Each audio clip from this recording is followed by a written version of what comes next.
오늘 4월 19일 오전 베트남은 3일째 연속으로 확진자가 추가 발생되지 않은 상태입니다.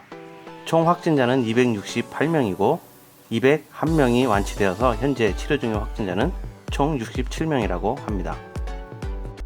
호치민 국립경제대학의 전문가 그룹이 조사를 한 바에 따르면 2020년 1분기 GDP 성장률은 3.82%로 최근 11년 중 최저치라고 합니다.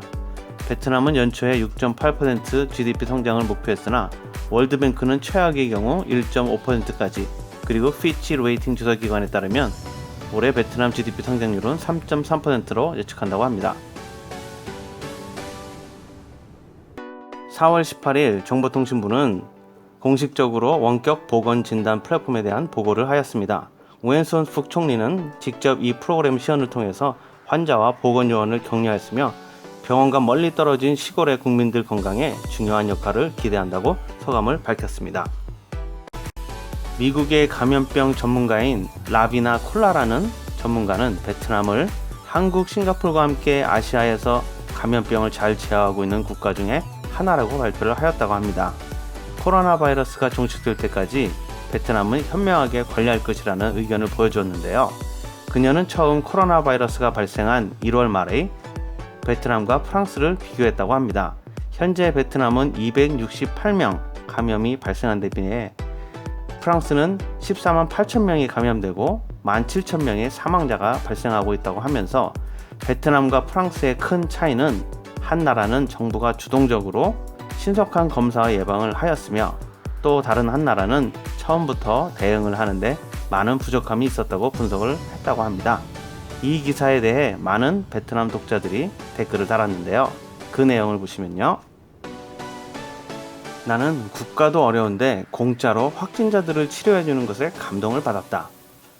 베트남과 서양 사람들이 가장 다른 것은 베트남은 대중이 먼저이고 서양은 개인이 먼저라는 거다. 어쨌든 베트남은 감염증을 잘 극복하고 있는 나라 중에 하나다. 위의 글을 보니 한 편의 액션 영화를 본 것 같다. 글을 작성한 작가도 고맙고 우리나라 베트남도 고맙다.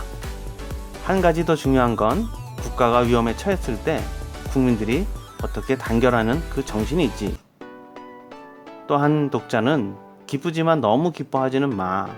이 질병은 오래 걸릴 거야. 베트남 민족, 우리 모두 최선의 노력을 다해주길 바래. 이러한 댓글들이 있었습니다. 새 정부는 대출이자 소급 적용에 대한 시행령을 4월 20일 개정할 예정인데요. 2018-19년 본지사 간 자금 거래 시 발생했던 세금에 대한 면제가 소급 적용될 예정이라고 합니다. 일본 사이타마현 병원의 수간호사 아야코 씨는 인터뷰에서 일본 보건 시스템이 코로나의 압력을 견딜 수 없을 것으로 우려한다고 밝혔습니다. 확진자가 현재 9,800명, 사망자가 190명이 발생했으나 위독한 환자는 193명이 추가로 있다고 합니다. 그녀는 일본인 모두가 이번 일을 통해서 정말 우리에게 중요한 게 무엇인지 깨닫기를 바란다고 하면서 인터뷰를 마쳤다고 합니다. 전 세계가 코로나로 힘들어하고 있는 요즘입니다. 하루하루 건강하시기 바랍니다. 감사합니다.